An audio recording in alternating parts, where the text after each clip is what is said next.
한동안 400명대를 나타냈던 국내 코로나 확진자의 수가 오늘 갑자기 치솟았습니다. 오래 지속된 거리두기로 인한 피로감이 누적되어 있는 상황에서 이 방역에 대한 긴장감이 많이 떨어졌기 때문이라고 하는 기사를 보았는데요. 그래서 4차 대유행의 가능성이 커지고 있다. 이런 내용입니다. 그만큼 또 방역에 대한 긴장을 높여야 된다. 이렇게 말을 하는데 사실 근데 그만큼 집단 감염의 또 위험 지역으로 다시 이 교회가 주목받고 있는 그런 상황입니다. 사실 이런 우리 상황에서 이 교회는 또 우리 성도들은 우리 이런 상황들을 어떻게 대하고 받아들여야 될까요? 역사적으로 교회는 우리 전염병의 이런 유행 상황이 오늘 이 시간에만 있는 그런 사건은 분명히 아니고 역사상 여러 번의 그 전염병의 대유행의 사건들이 있었는데 그때마다 크게 두 가지 방향으로 교회는 대처를 했었습니다. 한쪽 편에서는 이 전염병을 하나님의 심판으로 판단하고 해석을 하는 거예요. 하나님의 심판이다. 성경에서도 하나님이 때로 역병, 이 전염병을 통해서 세상을 사람들을 심판하시는 그런 장면이 등장을 합니다. 그래서 이 전염병 자체를 하나님의 심판으로 해석하고 심판으로 받아들이는 것. 더 많이 회개해야 되고 더 많이 이렇게 하나님 앞에 또 무릎 꿇어야 된다. 이런 내용이죠. 하지만 그렇다고 모든 질병과 이 전염병을 전부 하나님에게서 시작된다. 하나님이 주셨다. 이렇게 또 해석하는 것은 너무 또 극단적인 해석인 것 같습니다. 또 전염병에 대한 또 다른 태도 중에 하나는 이런 감염병으로 인해서 고통받는 사람들을 돌보고 사랑하는 그런 일에 오히려 교회가 앞장서는 그런 기회가 우리에게 주어졌다라고 하는 입장입니다. 사실 실제로 이 교회가 정말 역사적으로 이렇게 전염병이나 어려움을 당하게 될 때 사회적인 그런 약한 곳, 또 약한 사람들에 대해서 관심을 갖고 내 몸과 같이 사랑하는 좋은 전통을 가지고 있습니다. 우리 교회가 지금 이번에 또 부활주의를 맞이해서 아까 사진에도 이번에 담겨 있는 그런 우리 또 사랑의 또 우리 사랑의 마음들을 전달하는 그런 일들이 지난주 이번 주에 또 있었는데요.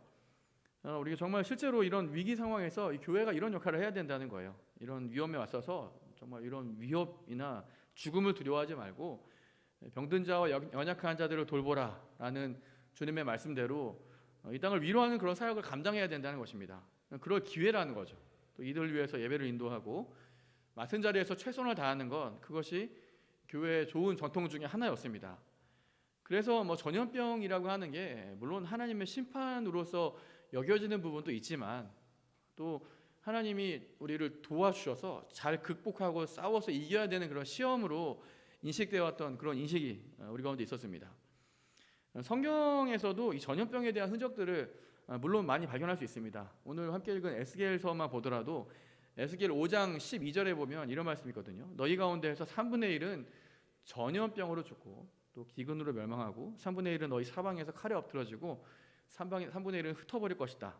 이게 하나님이 실제로 이제 바벨론을 통해서 유다를 심판했을 때 전쟁에 의해서 죽거나 포로로 잡혀간 사람들도 많이 있었지만 사실 더 많은 사람들이 전염병에 걸려서 죽거나 아사했다. 이런 그런 실제 이런 기사들이 있습니다.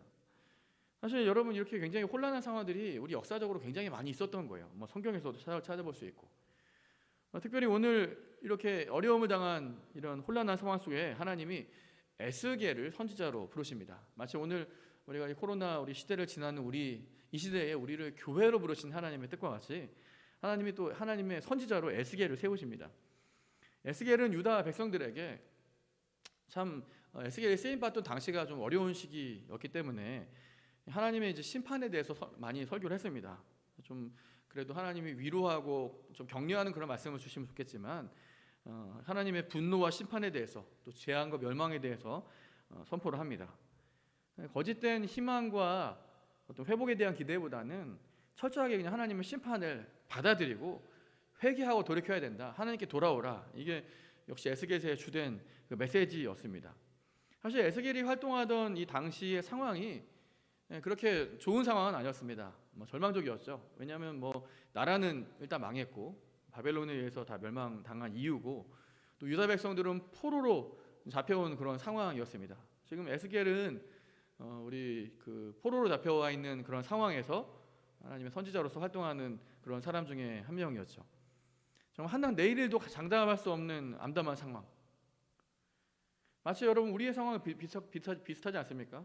앞으로 이 코로나 상황들이 어떻게 전개될지 누구도 예측할 수 없는 우리의 상황이나 좀 포로로 잡혀와 있는 이스라엘 백성들의 상황이나 우리 암담한 현실은 다 어느 시대나 비슷한 것 같습니다.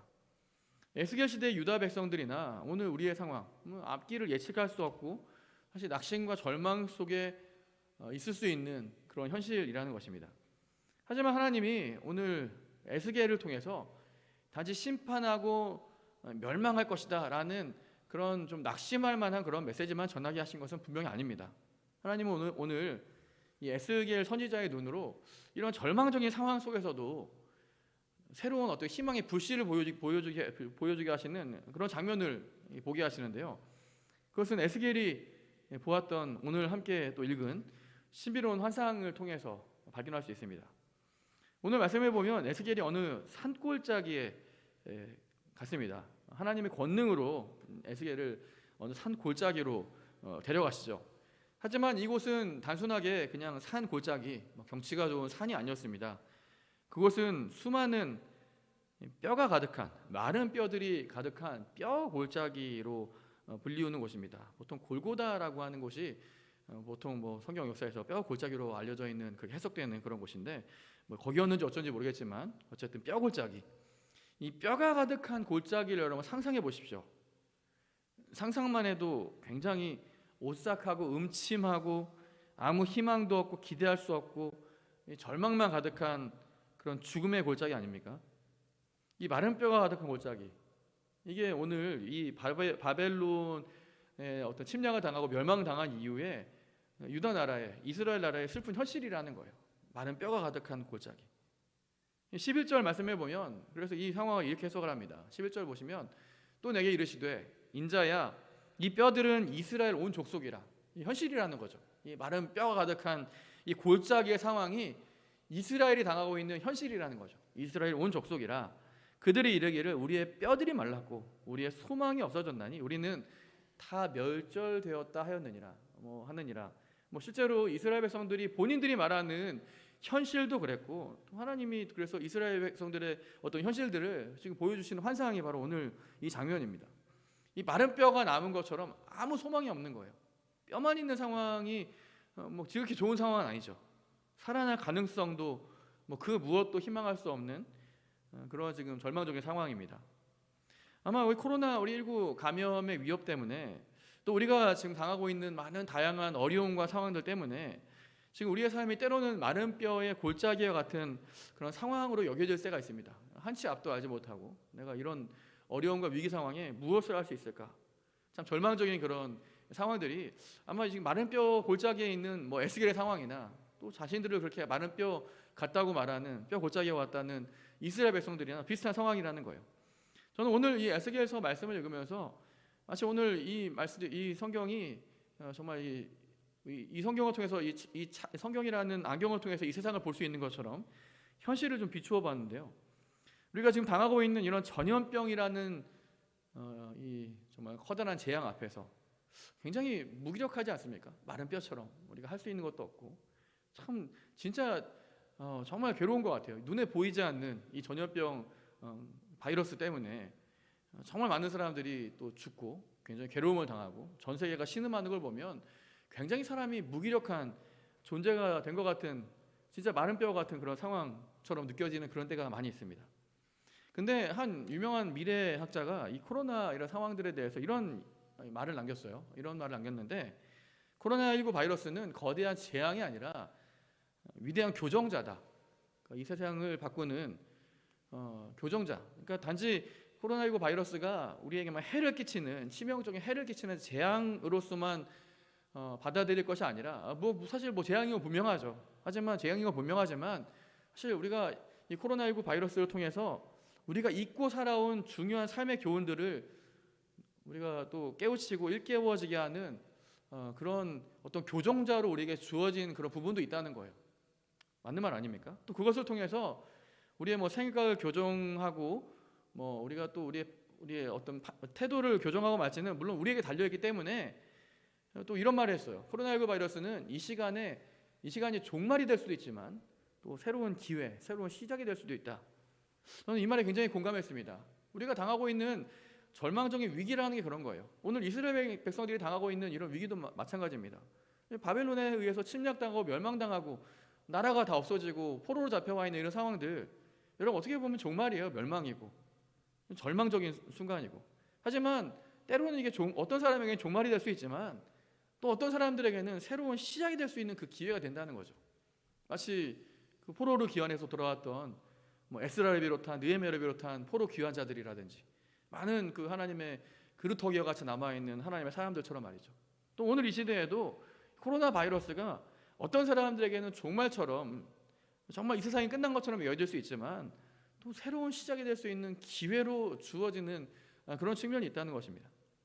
요즘 제가 청년들과 함께 소그룹 GBS 교재로 빌립보서 말씀을 보고 있는데, 이 빌립보서가 여러분 바울이 그 복음을 전하다가 감옥에 갇혔을 때 기록한 옥중서신 중에 하나입니다. 감옥에 있을 때 기록한 성경이에요. 여러분 감옥에 있는 상황 생각해 보시죠. 감옥에 있으면 언제 형장의 이슬로 끝날지 모르는, 그렇게 어떻게 될지 모르는 정말 한치 앞도 알 수 없는 그런 상황 아닙니까? 절망적인 상황, 마치 마른 뼈와 같이 가득한 이런 골짜기에 있는 것 같은 앞이 막혀 있는 그런 상황. 그런데 오늘 바울이 이 빌립보서 4장 11절부터 13절에 보면 우리가 너무나 잘 아는 유명한 말씀을 이렇게 선포합니다. 같이 한번 읽어볼까요? 시작.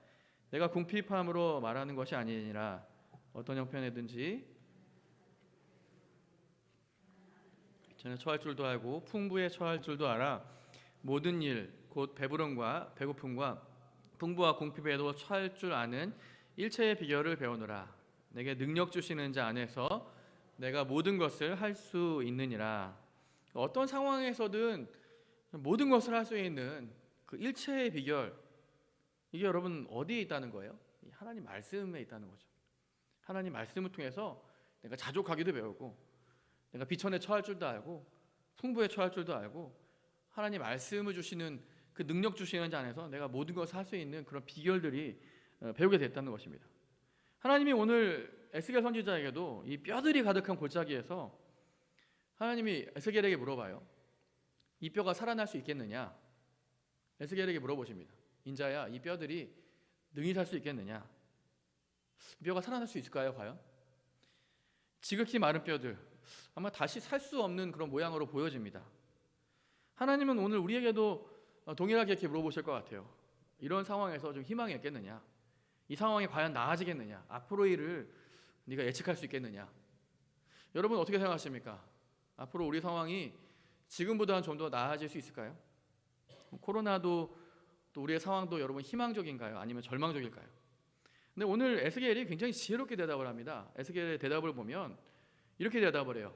잘 모르겠다고, 또 하나님 앞에 아는 척하면서 하나님 말씀으로 대답하고 이런 게 아니라 아주 지혜롭게 대답하죠. 주 여호와여, 주께서 하십니다. 이렇게 대답해요. 굉장히 여러분 솔직하고 겸손한 대답이에요. 물론 잘 모르겠죠.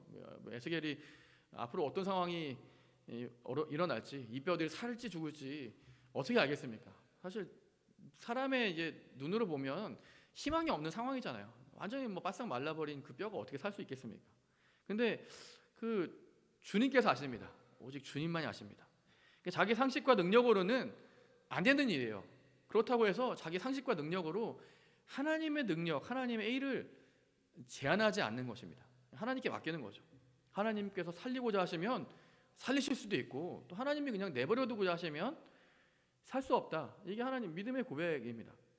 이게 정말 주님께 달려 있습니다. 오늘 우리가 이런 절망적인 상황도, 지금 바뀌지 않을 것 같은 이런 현실도, 코로나도, 부조리한 사회 구조도, 나를 힘들게 하는 여러 상황들도, 이 답답한 현실도 주님께서는 아십니다. 주님께서 우리의 상황들을 가장 잘 아신다는 거예요.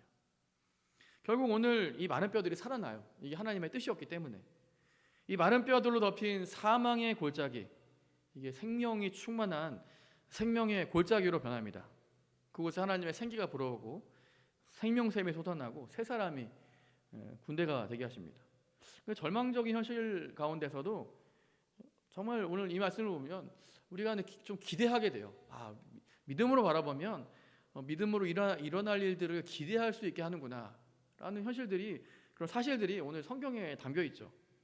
오늘 마른 뼈가 가득한 골짜기에 서 있는 에스겔에게 하나님이 특별한 말씀을 주십니다. 4절 말씀 볼까요? 4절 말씀 보시면 같이 한번 읽겠습니다. 시작. 또 내게 이르시되 너는 이 모든 뼈에게 대언하여 이르기를 너희 마른 뼈들아 여호와의 말씀을 들을지어다. 여러분, 굉장히 황당한 상황입니다. 물론 사실 에스겔이 하나님의 주님께서 아십니다 이렇게 고백했지만, 에스겔 사실 이성적인 판단으로는 마른 뼈가 살아날 수 있다고 사실 기대하지는 않았을 거예요. 생각하지는 않았을 거예요. 근데 굉장히 하나님이 황당한 말씀을 하시죠. 마른 뼈에게 하나님 말씀을 대언해라. 여러분, 뼈에 무슨 귀가 있어서 하나님 말씀을 듣겠습니까? 이렇게 지금 뼈가 귀가 달려 있는 그림을 한번 그려봤는데, 여러분 어떻게 뼈에 무슨 귀가 달려서 하나님 말씀을 들을 수 있을까요? 아무리 하나님 말씀이지만 이게 좀 지나친 발상인 것 같아요. 뼈에 귀가 달렸다니. 하지만 이렇게 우리가 좀 우리의 이성이나 생각의 기준을 가지고 판단하면 진짜 아무 일이 일어나지 않는 거예요. 뼈에도 하나님 말씀을 선포할 수 있는 것이 하나님 말씀인데, 우리의 이성으로는 아무 일도 일어날 수 없는 거죠. 그러니까 기적이라고 하는 건 사실 그렇지 않습니까? 기적이라고 하는 것은 우리의 생각이나 우리의 이성이나 한계에 머무르지 않고 하나님을 신뢰하면서 뭔가 하려고 하는 순종을 통해서 하나님이 일하신다는 거예요. 그런 사람들을 통해서 하나님이 기적을 일으키시고, 오늘 결국 에스겔이 하나님 말씀대로 이 마른 뼈들에게 하나님 말씀을 전합니다. 아무도 듣지 않을 것 같은 이런 뼈 골짜기에서 글쎄요, 큰 목소리로 했을지 작은 목소리로 했을지는 잘 모르겠어요. 하지만 하나님 말씀대로 하나님 말씀을 대언했습니다. 7절 말씀 보세요. 7절 말씀 보시면 이에 내가 명령을 따라 대언하니, 대언할 때에 놀라운 일이 일어나죠. 소리가 나고 움직였다는 거죠. 그래서 뼈가 들어맞고 서로 연결되고 하나님 말씀을 뼈가 들었다는 거예요. 저는 사실 굉장히 이 장면이 좀 인상 깊어요. 이 뼈가 하나님 말씀을 들었다는 거죠. 하나님 말씀에 순종했다는 거죠. 골수에 사무친다는 말 들어보셨죠? 글쎄요, 이 말이 여기에 딱 맞는 말인지 모르겠지만 다른 뜻으로 쓰이긴 하지만, 저는 마른 뼈들이 골수에 사무치게 하나님 말씀을 들었구나라는 장면을 이 말씀에서 좀 이렇게 연상되게 됩니다. 진짜 골수에 사무치게 든 거예요. 하나님 말씀을 들었을 뿐만 아니라 여러분, 뼈들이 하나님 말씀에 순종을 해요. 이 뼈들이 막 반응하고 움직이기 시작합니다. 이 뼈 저 뼈가 맞아서 서로 연결되고 힘줄이 생기고 살이 오르고 가죽이 덮이고 놀라운 일이 일어난 거예요. 아마 저는 지금 에스겔이 선지자이고 환상이라고 하지만 아마 생전 처음 보는 이런 광경에 에스겔도 좀 깜짝 놀랐을 것 같아요. 아마 그런 장면 여러분 한번 상상해 보세요. 뼈가 막 조립이 되고 혼자 막 힘줄이 생기고 이렇게 막 사람이 마네킹처럼 사람들이 막 서는 이렇게 모습을 갖추는 이런 모습을 보면 그럼 깜짝 놀랐지 않겠습니까? 눈이 굉장히 커졌을 것 같습니다. 그런데 이 말씀은 이게 단지 듣고 싶으면 듣는 그런 말씀이 아니었습니다. 저는 오늘 이 말씀이 굉장히 중요해요. 들려지는 말씀이라는 거예요. 심지어 마른 뼈들이라도 하나님의 말씀을 들었다는 거, 들을 수 있었다는 거죠. 여러분, 하나님 말씀을 듣는 겁니다. 하늘의 별도, 바다의 물고기도, 공중의 새도, 들에 피는 들풀도 다 하나님 말씀을 듣습니다. 심지어 돌들이라도 하나님 말씀을 듣고 반응하게 될 것이다, 순종하게 될 것이라고 예수님이 말씀하시잖아요. 너무 놀라운 일입니다. 근데 이 세상에 있는 유일한 피조물 중에 유일하게 하나님 말씀을 듣지 않으려고 하는, 들을 수 없는 종이 하나 있는데 바로 사람입니다. 사람은 이 들려지는 하나님 말씀도 저렇게 귀를 막고 듣지 않으려고 할 수 있기 때문입니다. 여러분, 하나님 말씀은 능력이 있습니다. 하나님 말씀이 능력이 있다는 것은 사실은 하나님 말씀이 들려져야 능력이 나타난다는 뜻입니다. 말씀이 들려지면, 오늘 이 말씀의 증거에 의하면 마른 뼈도 살아나는 거예요. 마른 뼈를 살릴 수 있는 유일한 방법, 글쎄요, 의사가 온다고 살릴 수 있었을까요? 마른 뼈를 살릴 수 있는 유일한 방법은 하나님의 말씀뿐이었습니다. 아모스 8장 11절에 보면 이렇게 말씀하시죠. 주 여호와의 말씀이니라. 보라, 날이 이를지라 내가 기근을 땅에 보내리니 양식이 없어 주림이 아니며 물이 없어 가람이 아니요 여호와의 말씀을 듣지 못한 기갈이라. 아멘. 여러분, 이 시대의 부족함은 무엇이 없어서 생기는 게 아니에요. 양식이 없어서 주림이 아니고 물이 없어 목마름이 아니라 여호와의 말씀을 듣지 않고, 다시 말하면 여호와의 말씀이 들려지지 않아서 들을 수 없어서 생기는 부족함과 줄이고 목마른 것입니다. 좀 간절히 바라기는 오늘 우리 예배드리는 우리 모두에게 이 하나님 말씀이 좀 다시 들려지기 원합니다. 귀 있는 자는 성령이 교회들에게 하시는 말씀을 들을지어다. 여러분, 마른 뼈도 듣는데 여러분, 우리라고 왜 못 듣겠습니까? 여러분, 말씀이 들려야 살 수 있거든요. 이 말씀을 들을 수 있는, 이게 여러분 정말 복 중의 복입니다. 하나님 말씀이 들려줘야 돼요. 이게 진짜 여러분 복입니다. 여기서 끝이 아니죠. 오늘 말씀에 보면 마른 뼈들이 이 하나님 말씀을 들어서 뭔가가 일어났어요. 뭔가가 이렇게 일어났는데 아직 완벽하게 완성된 그런 모습은 아닙니다. 왜냐하면 그 속에 생기가 없었기 때문에, 생명력이 없었기 때문에 그렇습니다. 그러니까 겉 모양은 있는데 아직 그 안에 생명력이 없는 거예요. 그러니까 우리가 이 교회도 마찬가지 아닙니까? 우리가 이 교회 우리 사역들이 뭔가 일어나게 했는데 겉 모양은 있는데 사실 완벽하게 우리가 완벽한 모습으로 나타나지 않는 이유는 그 안에 아직 생명력이 없기 때문에. 오늘 그래서 하나님이 에스겔에게 다시 말씀하십니다. 9절 말씀해 보니까 또 내게 이르시되 인자야 너는 생기를 향하여 대언하라. 생기에게 대언하여 이르기를 주 여호와께서 이같이 말씀하시기를 생기야 사방에서부터 와서 이 죽음을 당한 자에게 불어서 살아나게 하라 하셨다 하라. 에스겔이 하나님 말씀대로 순종해서 생기에게 또 대언은 하나님 말씀을 전했고, 생기들이 이 마네킹 같이 서 있는 이 사람들에게 들어갔습니다. 그러자 이 사람들이 살아났어요. 이번 주가 또 부활주일 아닙니까? 부활한 거예요, 부활한 거. 지극히 큰 군대를 이루었다. 하나님의 군대를 이루었다. 뭐 이런 오늘 말씀인데요. 여기서 여러분, 여기가 굉장히 중요한 포인트입니다. 여러분, 이 생기가 무엇일까요? 이 생기는 창세기 2장에 보면 하나님이 역시 흙으로 사람을 지으실 때 그 코에 생기를 불어 넣으셨다. 이 생기가 불어오면 흙이 사람이 됩니다. 그러니까 여러분, 이 생기가 불어오면 죽은 것도 살아나게 된다는 거예요. 이번 주가 여러분 부활주일이었잖아요. 이번 주가 부활주일인데 예수님의 죽음을 보고 절망에 빠져 있는 제자들에게 부활하신 예수님이 찾아오셔서 요한복음에 보면 굉장히 의미심장한 그런 행동을 하시고 말씀을 하십니다. 요한복음 20장 22절인데 이 말씀을 하시고 그들을 향하여 숨을 내쉬며 이르시되 성령을 받으라. 저는 제자들이 상황이 바로 이런 상황 같아요. 이렇게 모양은 갖춰져 있는데 아직 생기가 없는, 마치 하나님이 흙으로 빚으신 처음 사람과 같은 그런 모습들. 뭔가 사람의 모양을 갖춰져 있는데 오늘 에스겔에 있는 말씀처럼 뼈가 들어맞아 하나님 말씀을 들어서 뭔가 모양을 갖춰졌는데 아직 살아나지 못한 이런 마네킹처럼 서 있는 모습. 오늘 예수님의 오늘 이 말씀이요. 이 말씀을 하시고 그들을 향해서 숨을 내쉬며 이르시되 성령을 받으라. 마치 코에 생기를 불어넣는 것 같은 여러분 그런 장면이 연상되지 않습니까? 여러분, 이래야지 여러분 생명이 되는 거예요. 때로는 우리가 매주 이렇게 예배를 드리고 또 수요 예배도 드리고 금요 철야 예배도 드리고 뭐 새벽 예배도 하고 이렇게 하는데, 이렇게 우리가 예배를 드리고 하는데 굉장히 밋밋하고 별로 변화도 없고 하는, 그렇게 풍성하지 못한 그런 이유가 궁금할 때가 있습니다. 이렇게 예배가 많은데 왜 이렇게 나는 요즘 풍성하지 못할까?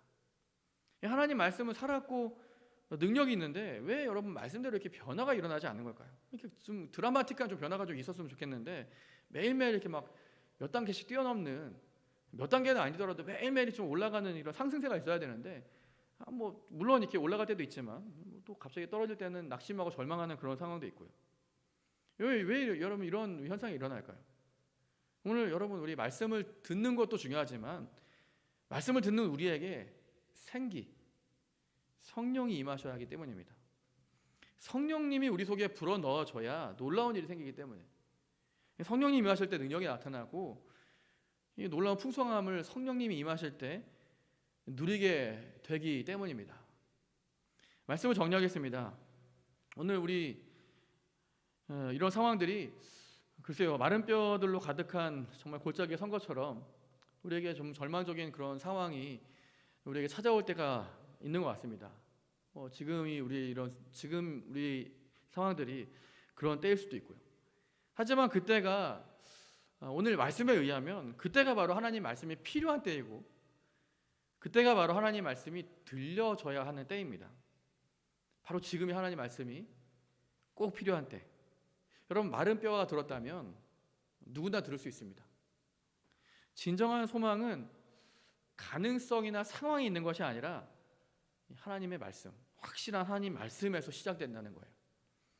오늘 간절히 기대하기는 우리에게도 하나님 말씀이 들려지고 성령께서 오늘 우리 안에 역사하시고 그래서 오늘 하나님으로부터 시작된 이런 선한 능력이 우리를 감싸고 또 믿음으로 일어날 일들을 기대할 수 있도록 또 그런 우리 정말 기대를 가지고 우리 주님 앞에 우리 함께 바로 서는 또 하나님의 군사된 우리 모든 성도님들 되시기를 주님 이름으로 축원합니다.